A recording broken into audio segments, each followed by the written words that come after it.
하나님의 말씀 보시겠습니다. 오늘 우리에게 주신 하나님의 말씀은 창세기 50장 1절부터 21절까지의 말씀입니다. 창세기 50장 1절부터 21절까지의 말씀입니다.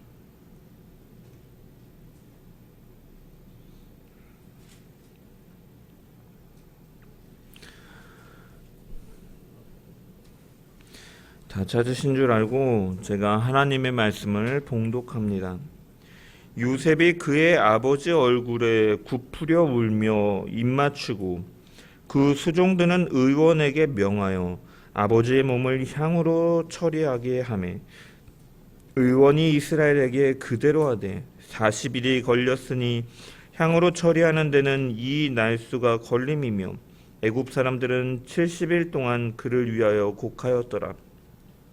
곡하는 기한이 지나매 요셉이 바로의 궁에 말하여 이르되 내가 너희에게 은혜를 입었으면 원하건대 바로의 귀에 아뢰기를 우리 아버지가 나로 맹세하게 하여 이르되 내가 죽거든 가나안 땅에 내가 파놓은 묘실에 나를 장사하라 하였나니 나로 올라가서 아버지를 장사하게 하소서 내가 다시 오리이다 하라 하였더니 바로가 이르되 그가 내게 시킨 맹세대로 올라가서 내 아버지를 장사하라. 요셉이 자기 아버지를 장사하러 올라가니 바로의 모든 신하와 바로 궁의 원로들과 애굽 땅의 모든 원로와 요셉의 온 집과 그의 형제들과 그의 아버지의 집이 그와 함께 올라가고 그들의 어린 아이들과 양떼와 소떼만 고센 땅에 남겼으며 병거와 기병이 요셉을 따라 올라가니 그때가 심히 컸더라. 그들이 요단강 건너편 아닷 타작마당에 이르러 거기서 크게 울고 애통하며 요셉이 아버지를 위하여 7일 동안 애곡하였더니 그 땅 거민 가나안 백성들이 아닷마당의 애통을 보고 이르되 이는 애굽 사람의 큰 애통이라 하였으므로 그 땅 이름을 아벨미스라임이라 하였으니 곧 요단강 건너편이더라. 야곱의 아들들이 아버지가 그들에게 명령한 대로 그를 위해 따라 행하며 그를 가나안 땅으로 메어다가 마므레 앞 막벨라 굴에 장사하였으니 이는 아브라함이 헷 족속 에브론에게 밭과 함께 사서 매장지를 삼은 곳이더라. 요셉이 아버지를 장사한 후에 자기 형제와 호상꾼과 함께 애굽으로 돌아왔더라. 요셉의 형제들이 그들의 아버지가 죽었음을 보고 말하되 요셉이 혹시 우리를 미워하여 우리가 그에게 행한 모든 악을 다 갚지나 아니할까 하고 요셉에게 말을 전하여 이르되 당신의 아버지가 돌아가시기 전에 명령하여 이르시기를 너희는 이같이 요셉에게 이르라 내 형들이 내게 악을 행하였을지라도 이제 바라건대 그들의 허물과 죄를 용서하라 하셨나니 당신 아버지의 하나님의 종들인 우리 죄를 이제 용서하소서 하매 요셉이 그들이 그에게 하는 말을 들을 때에 울었더라. 그의 형들이 또 친히 와서 요셉의 앞에 엎드려 이르되 우리는 당신의 종들이니이다. 요셉이 그들에게 이르되 두려워하지 마소서 내가 하나님을 대신하리이까. 당신들은 나를 해하려 하였으나 하나님은 그것을 선으로 바꾸사 오늘과 같이 많은 백성의 생명을 구원하게 하시려 하셨나니 당신들은 두려워하지 마소서 내가 당신들과 당신들의 자녀를 기르리이다 하고 그들을 간곡한 말로 위로하였더라. 아멘. 말씀을 통한 주의 은혜와 평강이 넘치기를 축원합니다. 오늘 본문은 창세기의 마지막인 50장을 다룹니다. 이제 마지막을 다루면서 제가 이제 쭉 해왔던 설교들을 보니까 2021년 9월부터 창세기를 시작했더라고요. 그래서 이제 한 1년 5개월 정도의 시간 동안에 이제 거의 한 70여 편 좀 안 되게 설교를 했는데 어떻게 보면은 참 감회가 새롭다. 스스로에게도 어떻게 보면은 한 권을 이렇게 쭉 설교한 것이 이제 부교육자 때는 그렇게 하기 힘들다 보니까 어려운데 참 새롭다라는 생각이 들었습니다. 이제 이 50장을 보면은 이제 이 죽음으로 사실은 마무리되고 있죠. 야곱의 죽음 그리고 요셉의 죽음이 등장합니다. 야곱은 이제 147세에 생을 다하게 되었습니다. 그는 자녀들에게 이제 아버지가 자손들에게 하는 유언의 형태로 이 하나님께서 말씀하신 그 신탁, 그 예언을 선언하였고, 이후에 그 아들들에게 자기를 가나안 땅에 묻어달라라고 부탁을 하였습니다.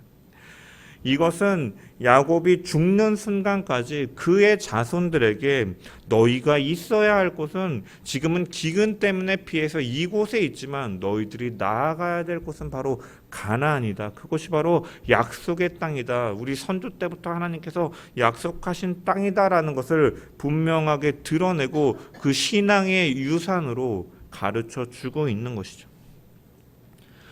요셉은 아버지의 임종을 지켰고 돌아가신 아버지의 눈을 감기었습니다. 1절을 보면 요셉이 그의 아버지 얼굴에 굽으려 울며 입맞추고 라고 기록되어 있습니다. 여기서 굽으려라고 번역된 히브리어를 보면은 품에 안다라는 의미의 단어입니다. 즉 요셉은 아버지가 이 죽는 것을 바라보면서 이 복받쳐 오르는 슬픔으로 이 죽은 아버지 위에 자신의 몸을 구부려서 그를 품에 안는 행동을 하였던 것이고, 이렇게 아버지에게 입맞추고 울면서 그의 눈을 감기어 주었던 것이죠. 그런데 이 행동은 바로 하나님께서 야곱에게 약속하셨던 예언의 성취였습니다. 하나님은 애굽으로 내려가기 전에 고민하며 하나님의 뜻을 묻던 야곱에게 창세기 46장 4절에 보면 내가 너와 함께 애굽으로 내려가겠고 정녕 너를 인도하여 다시 올라올 것이며 요셉이 그 손으로 내 눈을 감기리라 라고 하신 그 약속의 말씀을 그대로 이루어지는 것을 우리는 말씀을 통해 보고 있습니다. 즉 하나님께서는 이 작은 것 하나까지도 하나님께서 말씀하시고 약속하신 것은 이루시는 하나님이신 것이죠.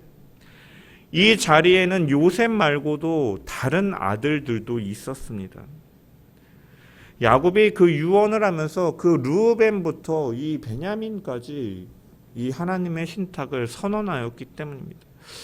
하지만 성경 기자는 이 자리에 다른 아들들의 행동에 대해서 언급하기보다는 이 야곱과 요셉만에 이렇게 포커스를 두고 이렇게 서술하고 있는 것이죠. 이것은 이 야곱의 다른 아들들도 물론 슬퍼했겠지만 요셉이 이 다른 형제들로부터 시기를 받을 정도로 어려서부터 이 아버지 야곱의 큰 사랑을 받았고 오랫동안 떨어져 있다가 애굽에서 상봉해서 같이 살았기 때문에 그에게 있어 아버지의 죽음이라는 것은 너무나 큰 이별이었기 때문에 그를 중점적으로 주목하여서 설명하고 있는 것입니다. 옛날에는 일부 목회자들이 이 성도가 이 땅에서 이제 생을 다하는 것은 이제 천국에 입성하는 것이니까 좋은 일이다라는 것을 강조하다 보니까 때로는 슬퍼하며 애곡하는 유가족들을 나무라던 때도 있었습니다. 왜냐하면 믿음을 가진 성도가 갈 그 하나님의 나라는 너무나 복되고 행복과 기쁨이 넘치는 곳이기 때문이죠. 실제로 요한계시록 21장 4절에 이 새 예루살렘, 새 하늘과 새 땅에 대해서 언급할 때 보면은 모든 눈물을 그 눈에서 씻기심에 다시 사망이 없고 애통하는 것이나 곡하는 것이나 아픈 것이 다시 있지 아니하리니 처음 것들이 다 지나갔음이로라 라고 기록되어 있습니다.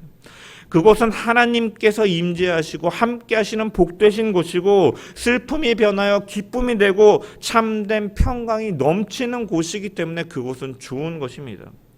그래서 데살로니가전서 4장 13절에도 보면은 바울 역시도 성도들을 향해서 형제들아 자는 자들에 관하여는 너희가 알지 못함을 우리가 원치 아니하노니 이는 소망 없는 다른 이와 같이 슬퍼하지 않게 하려 함이다 라고 기록되어 있습니다. 성도들은 죽음의 순간에도 더 큰 소망이 있기 때문에 너무나 큰 슬픔에 잠겨 있지만 않기를 권면하였던 것이죠. 하지만 이 권면은 성도들이 죽음 앞에서 슬퍼하지 말라라는 의미는 아닌 거예요. 눈물을 보이지 말라라는 의미는 아닌 것입니다. 죽음 앞에 울지 않는 것이 믿음이 좋은 것도 아니요, 눈물을 흘리는 것이 믿음이 없는 것도 아니기 때문입니다.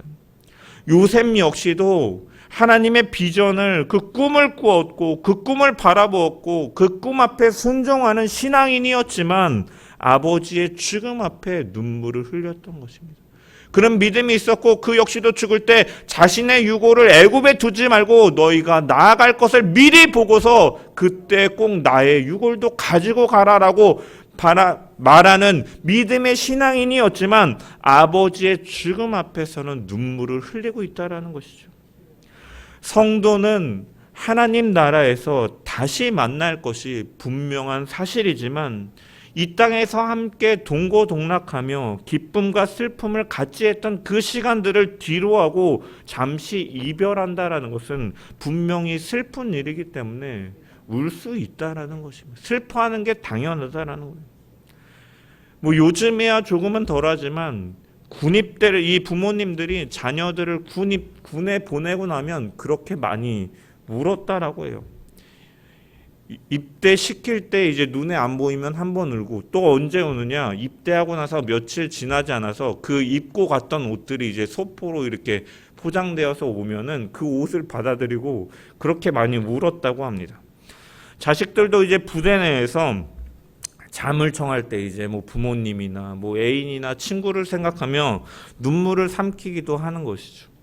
여러분, 사실은 죽은 것도 아니고 잠깐 떨어져 있는 그 기한조차도 정해져 있는 이별이지만 사람과 사람이 이별할 때 슬퍼서 눈물이 나오는 것은 어떻게 보면 당연한 것이고, 그런 것을 생각해 볼 때 사랑하는 사람이 이 세상을 떠나서 오랫동안 볼 수 없고 만날 수 없게 되는 그러한 상황에서 슬퍼하며 우는 것은 어떻게 보면 당연한 것이다라는, 믿음이 없는 것이 아니다라는 거예요. 요셉은 아버지를 진정으로 사랑했기 때문에 그의 죽음에 대해서 자연스러운 슬픔의 표현, 감정이 나타난 것이요.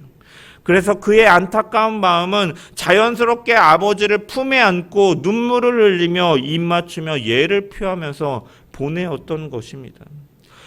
우리가 슬픔이 주체하지 못할 정도가 되어서 이제 우리의 신앙생활이나 우리의 일상생활에 해가 될 정도로 슬퍼하는 것은 바람직한 것은 아니지만, 기쁜 일에 기뻐하듯이 슬픈 일에 슬퍼할 줄 아는 것이 바로 하나님께서 우리를 만드신 인간다움의 모습이다라는 것이죠.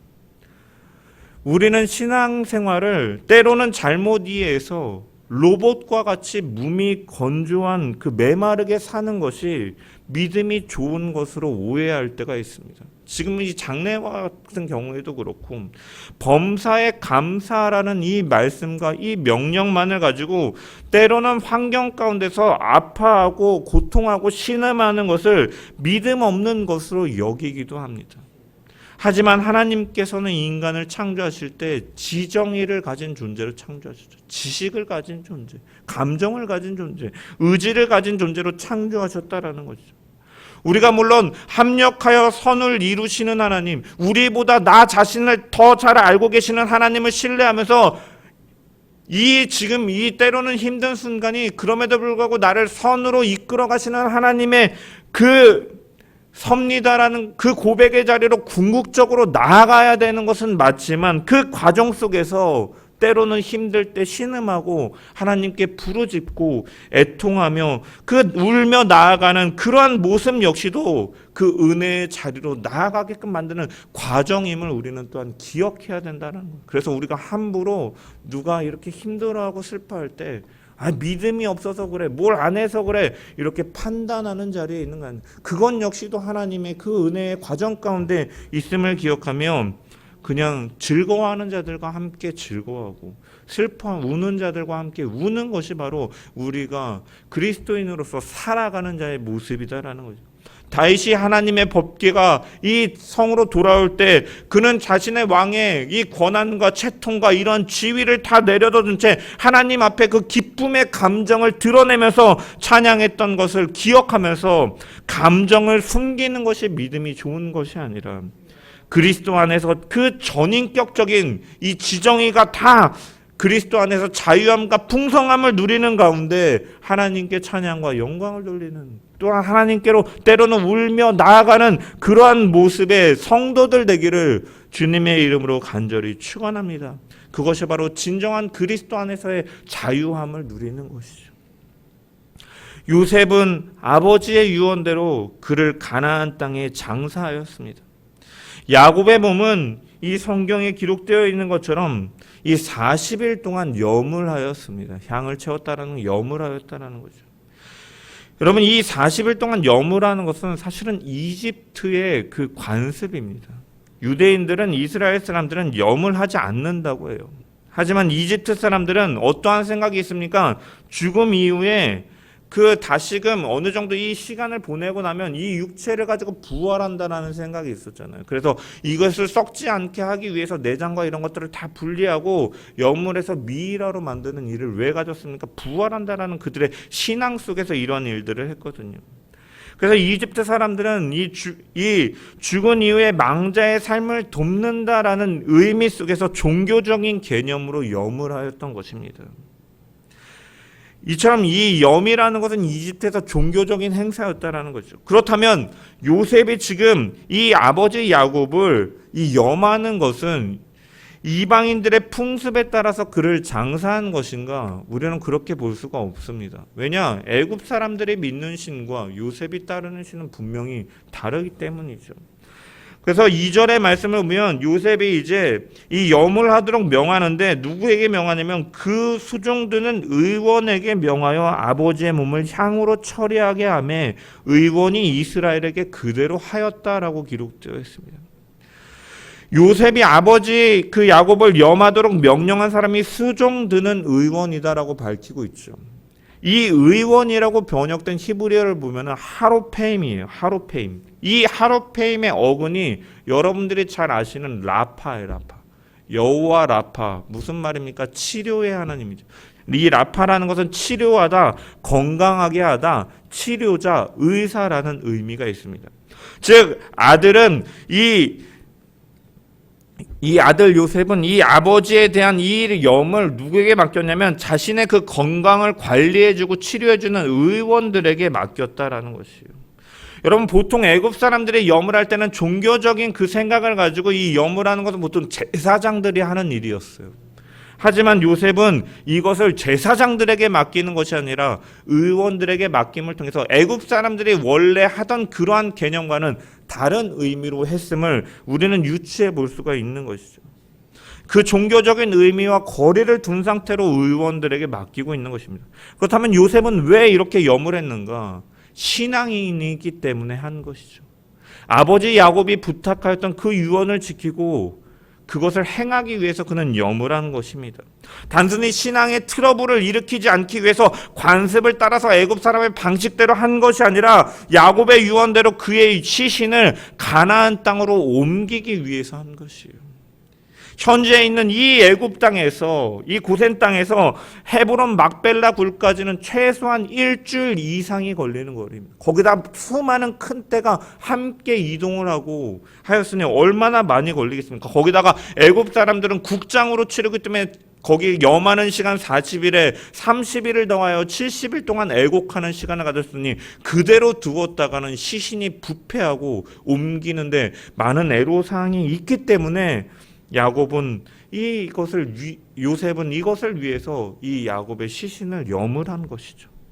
그리고 나서 요셉은 바로에게 아버지 장례를 위해서 가나안 땅에 다녀올 것을 허락해 달라고 사람을 통해 부탁을 합니다. 요셉은 총리였기 때문에 언제든지 바로 왕 앞에 나아갈 수 있지만 사람을 통해서 부탁합니다. 왜 그러냐면 죽은 자를 접촉했기 때문에 자신이 부정한 것으로 여기서 왕 앞에 나가지 않고 이제 왕에게 사람을 보내서 부탁하고 이제 장례의 모든 과정을 감당하며 이 자녀로서 부모에 대한 공경과 사랑을 드러내는 것이죠. 약속 있는 첫 계명, 내 부모를 공경하라. 하나님 앞에 정직하고 하나님과 동행하며 형통한 자는, 이렇게 인간과의 관계 속에서의 첫 계명도 정말로 철저하게 하나님의 뜻에 따라 순종해 나가는 사람이었던 것이죠. 이제 야곱의 장례를 다 치르고 형제들과 함께 애굽으로 돌아왔을 때 어떤 일이 벌어집니까? 15절부터를 보면 요셉의 형제들이 두려움에 빠졌습니다. 그 두려움은 무엇 때문이었느냐? 요셉이 자기들에게 무슨 일을 행할지 모른다라고 생각했기 때문입니다. 지금까지는 그래도 아버지가 살아 계셨기 때문에 아버지를 위해서 아버지를 슬프게 할 수 없어서 자신들을 그대로 두었지만 이제는 아버지가 돌아가셨으니 우리들에게 원한을 가지고 복수하지 않을까 하는 두려움 속에서 이들이 두려워 떨고 있는 것입니다. 15절에 보면 요셉의 형제들이 그들의 아버지가 죽었음을 보고 말하되 요셉이 혹시 우리를 미워하여 우리가 그에게 행한 모든 악을 다 갚지나 아니할까 생각하였다라고 기록되어 있는 거죠. 그래서 그들은 요셉에게 어떻게 말합니까? 돌아가신 아버지가 살아생전에 하셨던 말씀이 있습니다. 그 말씀은 너희 형들이 너에게 몹쓸 일을 저질렀지만 이제 이 아버지는 네가 형제들의 허물과 죄를 용서해 주길 바란다라는 유언을 요셉에게 남겼습니다. 그러니까 이제 아우님은 우리 아버지께서 섬기신 그 하나님의 종들인 우리가 지은 죄를 용서하여 주십시오라고 말하고 있는 것이죠. 아마도 이것은 실제로 야곱이 요셉에게 전하라고 형제들에게 했던 말은 아니었을 것입니다. 요셉이 어떤 사람인지는 야곱은 너무나 잘 알고 있었기 때문에, 그리고 만약에 실제로 그렇게 생각했다면 자신의 극진히 보살피고 봉양하였던 요셉에게 아마도 직접적으로 더 부탁하면서 말하는 것이 이 상식적인 모습이었을 것입니다. 따라서 이들이 지금 하고 있는 말은 너무나 두려웠던 나머지 죽은 야곱의 이름까지 팔아가면서 요셉에게 이런 말을 하고 있는 것이죠. 왜 아버지의 이름을 빙자해 가면서 요셉에게 말을 합니까? 이 애굽으로 온 17년이라는 시간 동안에 요셉이 아버지에게 어떻게 했는지를 봤기 때문이죠. 말씀을 공손히 따르고 효심 깊게 봉양하면서 그를 이렇게 케어해 왔는 모습을 보았기 때문에 아버지가 이렇게 말했다라고 하면 동생이 우리를 용서해 줄 것이다라는 생각 속에서 말하고 있는 것이죠. 또한 한편으로는 이 말이 비록 자신들의 공모에서 지은 말인 꾸며낸 말이긴 하지만 실질적으로 정말로 우리가 나쁜 죄악을 저질렀으니 동생에게 용서를 받고 싶은 마음 속에서 그들은 이런 말을 하였던 것이죠. 이것은 요셉과 형제들의 이 감정의 골이 굉장히 깊었다라는 것을 알 수가 있죠. 요셉은 그들을 향해서 처음 이제 밝힌 이후에 두려워하지 마소서, 하나님께서 우리 가족들을 살리시기 위해서 나를 먼저 이곳에 보내셨나이다. 형제들이여 두려워하지 마소서. 그들을 설득하면서 용서하는 시간을 가졌습니다, 이미. 하지만 형제들은 이 17년이라는 시간 동안에 요셉은 그렇게 설득하며 용서했지만 여전히 그 말을 진심으로 받아들이지 못하였던 것이죠. 왜? 자신들이 저지른 일이 굉장히 큰 잘못이었고, 보통의 경우에는 이런 일을 당하면 가해자들을 결코 용서하지 않고 복수할 것이라는 생각이 있기 때문이죠. 요셉은 이미 오래전에 용서했지만 그들은 자신들의 잘못에 죄책감에 시달려서 이렇게 말하고 있는 거죠. 이 말을 들은 요셉의 심경은 어떠했는가? 그가 이렇게 형제들이 하는 말을 듣고 울었다라고 기록되어 있어요. 울었다라고. 아마도 굉장히 외로운 감정을 느끼지 않았을까 생각합니다. 그래도 17년 동안 자신은 용서했다고 생각하고 하나님께서 보내셨다 말하며 이 관계를 회복하려고 노력했지만 형제들은 여전히 자신을 두려워하는 모습 속에서 신뢰를 하지 못하고 있구나라는 마음속에 어떻게 보면 마음이 아픈 시간이지 않았을까 생각해 봅니다. 그러면서 우리가 하나님께 쓰임 받는다라는 것의 의미를 좀 생각해 봤으면 좋겠습니다. 우리가 하나님께 쓰임 받는 것은 우리는 흔히 이 땅에서 잘 되고 복받고 어떠한 권세를 지니고 어떻게 보면 세상에서도 우리가 당당하게 살아야겠지만 어떠한 권위나 물질이나 이런 것을 가지고 사는 데다 하나님께서 축복하셔서 하나님이 사용하신다라고 동일시하는 경우가 있지만, 사실 요셉의 같은 경우에도 비록 그가 애굽의 총리로 세움을 받았지만 그의 내면 속에서는 여전히 외로워하며 눈물 흘리는 일이 훨씬 더 많이 있었다라는 것이에요. 때로는 우리가 하나님께 쓰임받는 이것이 결코 우리가 느끼기에 좋은 일만 있는 것은 아니다라는, 때로는 이 요셉처럼 눈물을 흘리며 때로는 고독하고 외로운 길일 수도 있다라는 것이요. 하지만 그럼에도 불구하고 우리가 믿음을 잃지 않고 나아가야 되는 것은 그 날이 되었을 때 그 눈물을 주님께서는 닦아주실 것이고 더욱더 큰 기쁨으로 우리에게 위로해 주실 것을 약속하셨기 때문에 때로는 그 길이 외롭고 힘들고 눈물 흘리는 길이라 할지라도 우리는 묵묵하게 걸어 나가야 되는 것이죠. 이러한 믿음의 길을 날마다 걸어 나가는 저와 여러분 되기를 주님의 이름으로 축원합니다. 이 형제들의 모습을 볼 때 그들은 17년이라는 시간 동안에 요셉은 계속해서 그들을 용서하였다. 하나님의 일이었다. 두려워하지 마소서라고 말했지만 이 가해자들은 어떠한 심정을 갖고 있었습니까? 두려워하고 있었던 것. 언제든지 이런 일이 보복으로 돌아오지 않을까 염려하고 있었던 것입니다. 여러분, 우리가 생각할 때 어떠한 죄를 짓고 그 죄에 대한 상처는 사실은 피해자만 가지고 살아갈 것이라고 생각하지만, 가해자는 발 뻗고 잊고 살아가겠지라고 생각하지만 사실 죄를 지은 자는요, 발 뻗고 살 수가 없다라는 것을 여기서 보여주는 거예요. 죄를 지은 자 역시도 결코 편안하게 살 수가 없음을 보여주는 것이죠. 이것은 우리가 이전에도 말씀을 다루면서 살펴보았습니다. 이 형제들이 처음에 애굽에 곡식을 사러 왔을 때 스파이로 정탐꾼으로 누명을 쓰게 되자 루벤이 하였던 말이 뭡니까? 동생의 일로 우리가 이렇게 오해를 받고 있는 일이 분명하다. 우리가 이렇게 무고하다라고 우리는 아니다라고 외쳤지만 이 사람들이 우리를 계속 정탐꾼으로 보는 것처럼 우리가 동생이 그렇게 우리를 향해 부탁하고 애처롭게 소리졌을 때 우리가 들어주지 않은 것 때문에 우리가 이렇게 괴로움을 당하는구나, 어떠한 어려움이 닥치자마자 그 일을 생각했다라는 것이고, 지금 오늘 본문에서도 이 두려움 가운데 그들이 말하고 있는 것이다라는, 즉 죄라는 것은 끊임없이 우리를 올가맨다라는 거예요. 올가맨다는, 죄책감을 갖게 하고 어떻게 보면 말라 죽이는 것이죠. 여러분, 얼마 전에도 제가 이런 뉴스를 봤어요. 이 경찰차가 좌회전을 받기 위해서 이제 그냥 이제 순찰하고서 좌회전을 받기 위해 1차선에 섰는데 앞에 있던 차가 움직임이 갑자기 좀 이상하더래요.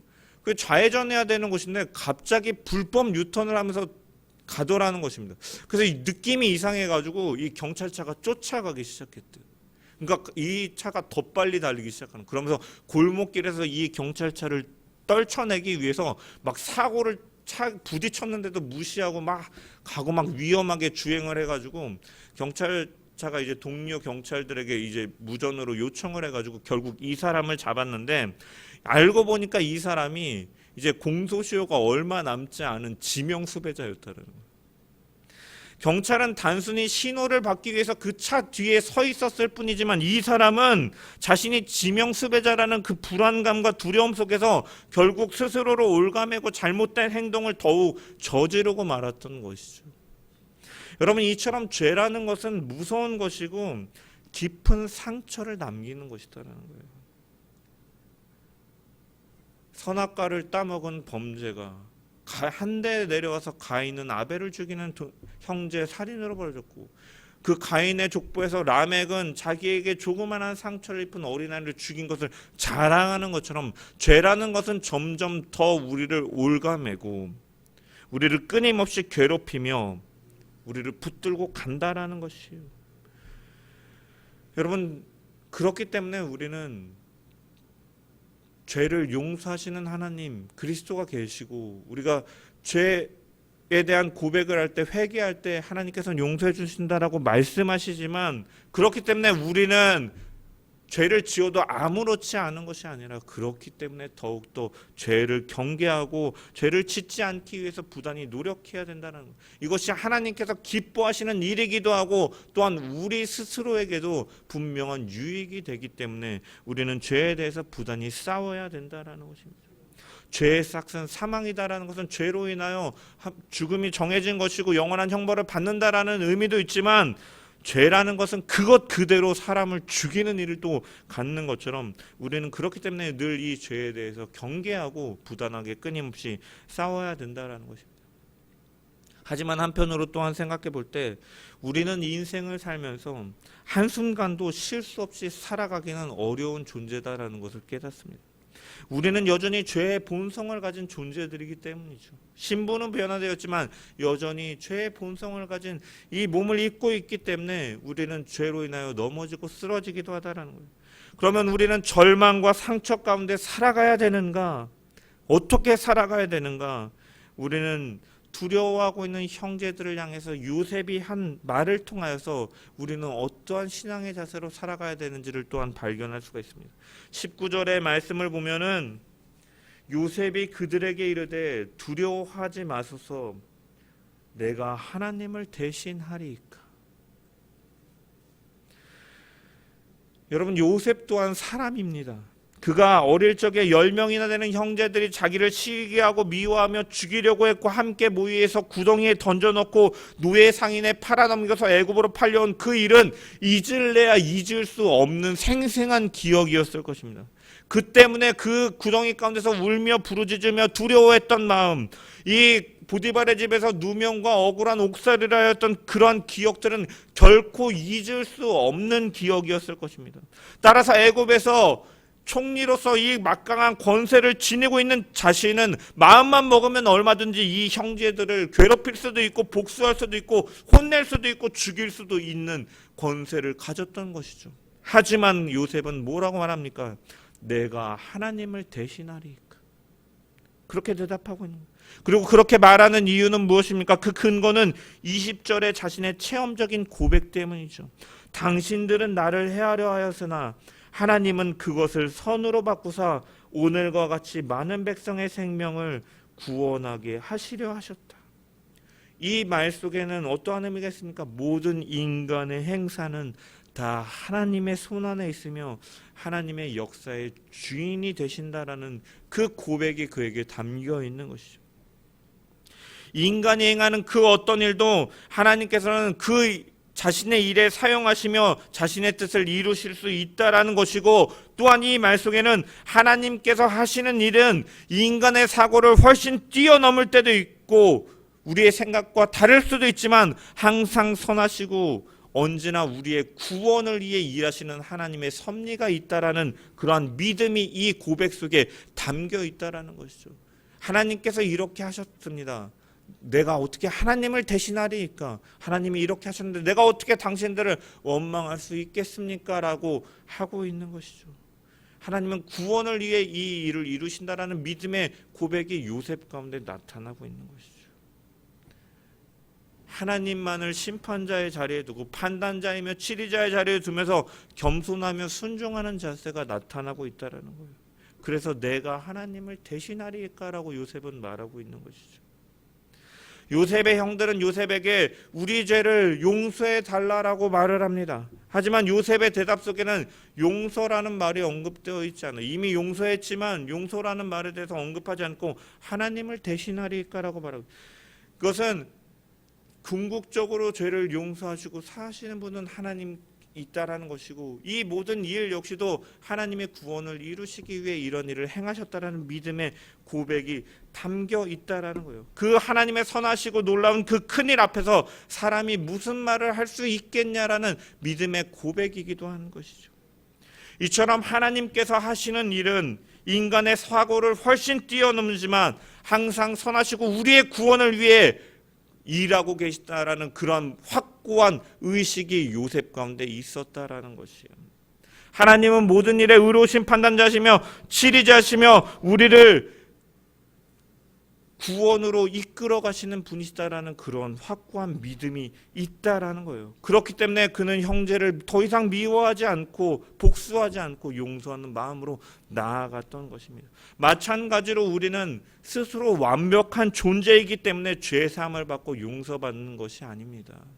우리는 때로는 넘어지고 쓰러지기도 하고 흠 많고 죄 많은 죄인 중에 괴수와도 같은 자들이지만 하나님께서 선하신 목적으로 예수 그리스도를 우리 가운데 보내주시고 그분은 성부의 뜻에 따라 끝까지 순종함으로 우리를 구원하셨기 때문에 우리는 구원받은 존재다라는 거예요.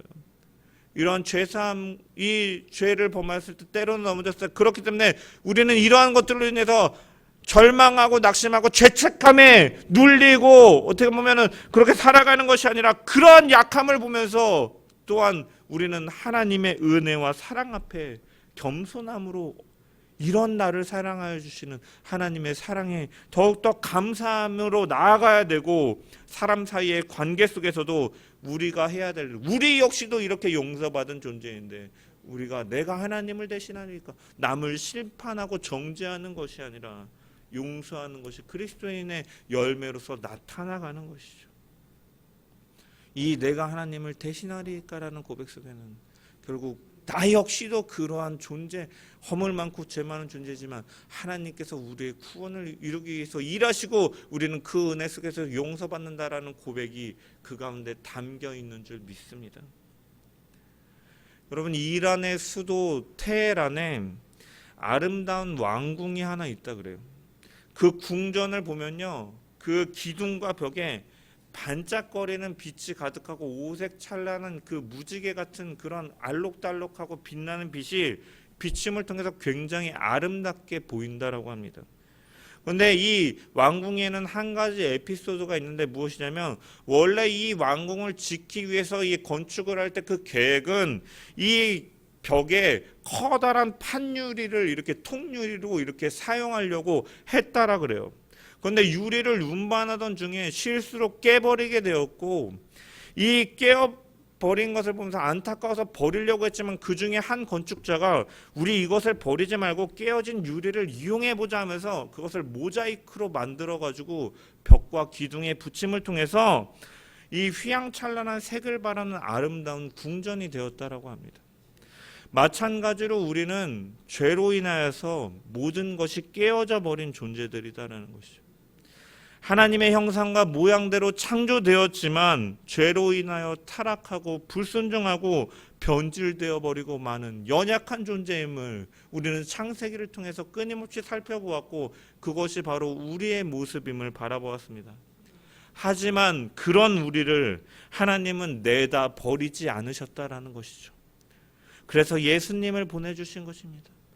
그 깨어진 유리를 모아서 모자이크를 만들었던 손길처럼 예수님께서는 오셔서 그 깨어진 유리 조각들을 하나도 버리지 않으시고 주우셨다는 것이죠.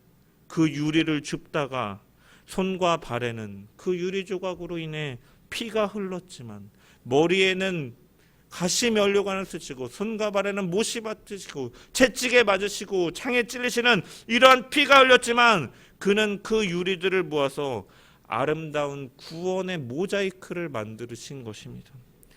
우리는 쓸모없는 유리 조각이었지만 주님의 솜씨를 통해서 이 아름다운 왕궁과 같이 그 주님의 아름다운 빛을 비추는 새로운 존재로 바뀌게 된 것이죠. 무가치하였던 유리 조각이었던 우리가 이제는 가치 있는 존재로 변하게 되었는데, 그것은 바로 예수 그리스도 하나님의 사랑 때문이었다라는 거예요. 누가 하나님을 대신할 수 있겠습니까? 그 하나님의 사랑이 우리 가운데 있기 때문에 우리가 구원받을 수 있다라는 것이죠. 이 요셉의 누가 내가 하나님을 대신하리까라는 말 속에는 구원자 되시는 하나님을 찬양하고 그분을 인정하는 그 믿음의 고백 역시 담겨 있다라는 거예요. 믿음은 바로 이러한 하나님의 선한 역사하심을 바라보는 것입니다. 요셉 또한 오늘 말씀 뒷면에 마지막에 죽음을 맞고 있지만 그의 눈은 먼 미래를 바라보고 있는 것이죠. 비록 기근 때문에 애굽 땅에 피난왔지만 이곳에서 하나님께서 큰 민족을 이루게 하실 것, 그리고 때가 되면 하나님께서 약속의 땅 가나안 땅으로 자기 민족을 이끌어갈 것을 믿어 의심치 않음을 통해서 자신의 유골 역시도 내 해골을 메고 올라가겠다 하라 라고 믿음으로 바라보고 있는 것입니다. 그 믿음이 확실했기 때문에 그는 그렇게 부탁할 수 있었던 것입니다. 우리의 인생에 여전히 고통이 있고 때로는 이해할 수 없는 사건들이 벌어진다 할지라도 우리는 합력하여 선을 이뤄 가시는 하나님, 나의 약함까지도 사용하셔서 강함으로 사용하시고 선함으로 바꾸어 사용하시는 그 하나님 앞에 겸손함으로 그분만을 의지해 나가는 우리 모든 자 되기를 주님의 이름으로 간절히 축원합니다.